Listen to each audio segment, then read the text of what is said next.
सुप्रभात बच्चों, कैसे हैं आप सब। उम्मीद करती हूँ आप सब अच्छे होंगे। तो बच्चों, आज की कक्षा में हम पढ़ने वाले हैं अध्याय नंबर 13, जिसका शीर्षक है निज भाषा उन्नति। तो बच्चों, इस अध्याय में हमें कविता दी गई है। तो सबसे पहले हम देखेंगे कि हमें यहाँ पे कुछ चित्र दिए गए हैं और इस चित्र के आधार पर हमसे कुछ प्रश्न पूछे गए हैं। तो सबसे पहला प्रश्न है, क्या आधुनिक विद्यालयों में अंग्रेजी भाषा सीखने पर ज्यादा जोर दिया जाता है। तो बच्चों, हमसे यहाँ पे पूछा गया है कि आधुनिक विद्यालयों में यानी कि आज के समय में स्कूलों में ज्यादा किस भाषा पे जोर दिया जाता है। अंग्रेजी भाषा को सीखने पर ज्यादा जोर दिया जाता है। अगला प्रश्न है, क्या आप मानते हैं कि आजकल के विद्यार्थी अपने ही देश की भाषा को ठीक से नहीं समझ पाते। तो बच्चों, यहाँ पे हमसे क्या पूछा जा रहा है कि आजकल जो बच्चे हैं वो अपने ही देश की भाषा यानी कि अपनी ही मातृभाषा हिंदी भाषा को नहीं समझ पाते हैं। अगला प्रश्न है, अपने देश की भाषा की उन्नति एवं प्रगति के लिए हमें क्या करना चाहिए। अपने सुझाव व्यक्त कीजिए।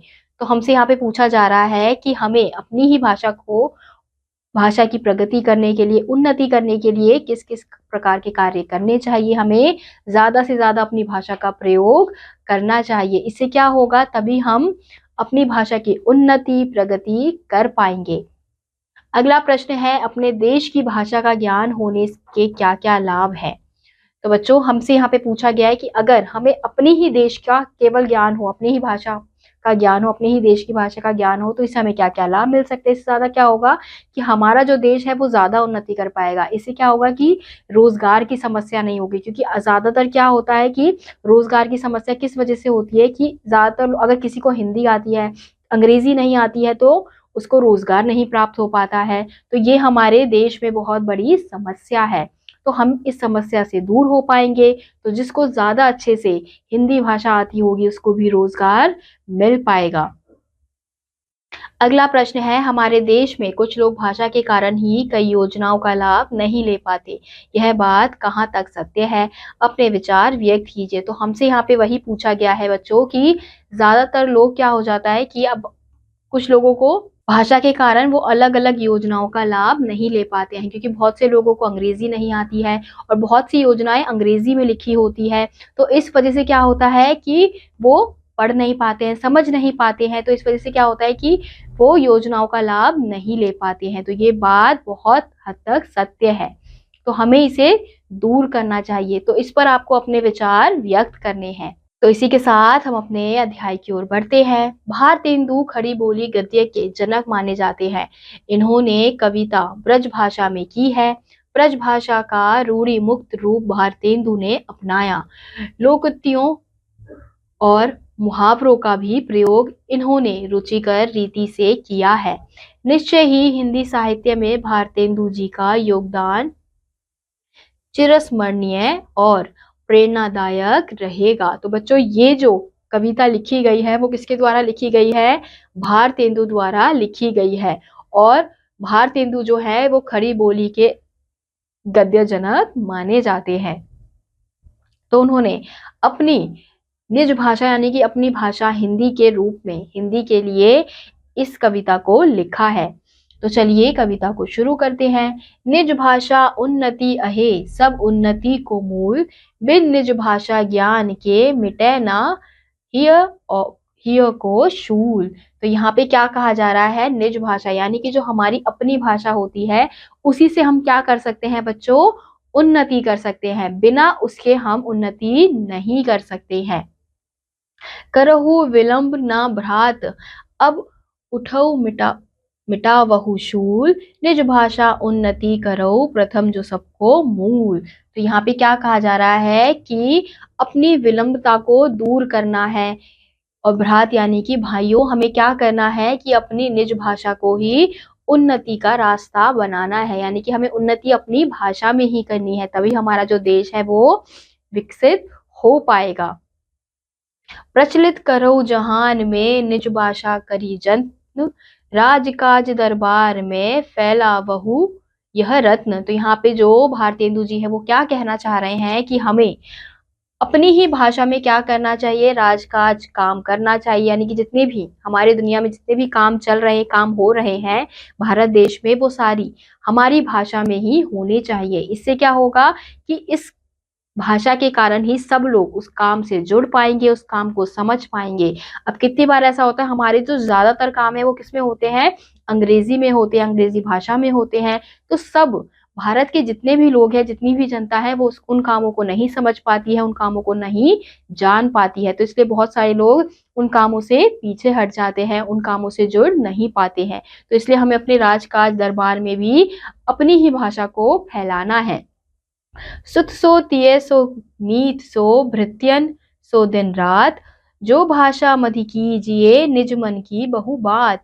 तो यहाँ पे जो कवि जी हैं, यानी कि जो भारतेंदु जी हैं, वो क्या कहने का प्रयास कर रहे हैं कि सुत सो तिये सो मीत सो, यानी कि अगर आप अपने बेटे से बात कर रहे हो, अपने बहू से बात कर रहे हो, या अपने सेवक से बात कर रहे हो, आप जिससे भी बात कर रहे हो, केवल अपनी भाषा में ही करो।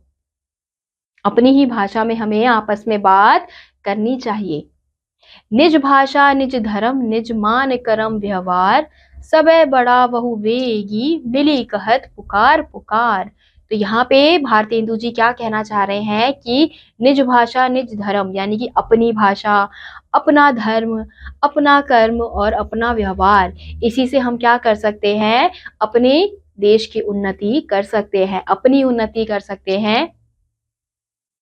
पढ़ो लिखो को लाख विध भाषा बहुत प्रकार, पे जब ही कछु सोची हो निज भाषा अनुसार।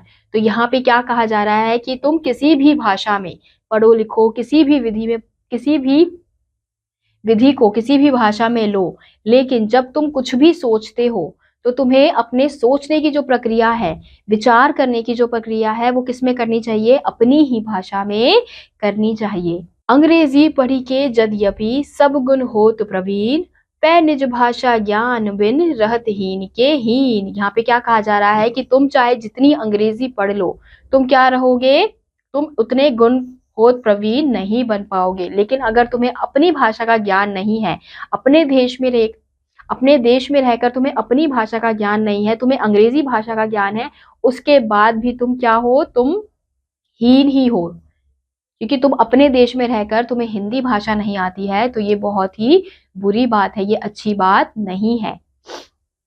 तो बच्चों, इस कविता के माध्यम से भारतेंदु जी ने हमें यही बताने का प्रयास किया है कि हमें क्या करना चाहिए, हिंदी भाषा को, हमें अपनी भाषा को, निज भाषा को उन्नति देनी चाहिए, उसी पर ज्यादा जोर देना चाहिए। क्योंकि अंग्रेजी भाषा को हम ज्यादा जोर देते जा रहे हैं, सारे काम काज हमारे उसी में हो रहे हैं, तो इससे क्या हो रहा है कि जो हमारे बाकी के जो लोग हैं, जो केवल हिंदी जानते हैं, अंग्रेजी भाषा नहीं जानते हैं, तो इससे क्या हो रहा है, वो लोग पिछड़ते जा रहे हैं, उनको कुछ रोजगार नहीं मिल रहा है, वो लोग उन्नति नहीं कर पा रहे हैं, इससे जो हमारा देश है वो उन्नति नहीं कर पाएगा। तो अगर हम अपनी ही भाषा में केवल काम करें, अपनी ही भाषा में सब कुछ करें, तो इससे क्या होगा, हमारा जो देश है वो जल्दी से उन्नति की ओर बढ़ेगा। अब यहाँ पे हमें एक और कविता दी गई है, जो किसने लिखी, घर, जिसका शीर्षक क्या है, घर की फूट बुरी। यानी कि जो घर पे फूट डाली जाती है, जो लड़ाई झगड़े होते हैं, उस आधार पर भारतेंदु जी ने ये कविता लिखी है। जगत में घर की फूट बुरी, घर के फूट ही सो, बिनसाई सुबरन लंकपुरी। तो यहाँ पे कवि क्या कह रहे हैं कि जगत में घर की फूट बुरी, यानी कि जो घर में फूट होती है, जो घर में लड़ाई झगड़े होते हैं, वो बहुत ज्यादा सबसे बुरा होता है। जैसे घर के फूटे, उन्होंने यहाँ पे उदाहरण सहित समझाया है कि बिनसाई सुबरन लंकपुरी, यानी कि जब लंका में रावण ने अपने भाई को अपने ही घर से निकाल दिया था, अपनी ही लंका से निकाल दिया था, तो उस वजह से क्या हुआ था, वो राम जी से जाके मिले थे, उनके जो भाई थे, तो इस वजह से पूरा क्या हो गया था, लंका उनकी पूरी नष्ट हो गई थी। यहाँ तक कि रावण जो थे, वो भी, उनकी भी मृत्यु हो गई थी। अगर वो ऐसा नहीं करते, अपने भाई की बात सुन लेते, तो ऐसा नहीं होता। और यहाँ पे क्या कहा जा रहा है, फूटे ही सो सत कौरव नासे भारत युद्ध भयो। तो यहाँ पे कौरवों का उदाहरण दिया जा रहा है कि कौरवों में भी क्या थी, फूट आ गई थी, यानी कि उनमें भी लड़ाई झगड़े हो गए थे, इस वजह से वो युद्ध हार गए थे। जाको घाटो या भारत में अबलो नहीं पुजियो, फूट ही सो जयचंद बुलायो जवनन भारत धाम। यहाँ पे क्या बताया जा रहा है कि जयचंद ने किसको बुलाया था, जवनन को बुलाया था। किस लिए, फूट डालने की ही वजह से बुलाया था। तो इस वजह से ही क्या हो गया था, भारत देश जो था वो अंग्रेजों का गुलाम बन गया था। जाको फल अब लौ भोगत सब आरज हुई गुलाम। फूट ही सो नवनंद विनाशो गयो मगध को राज।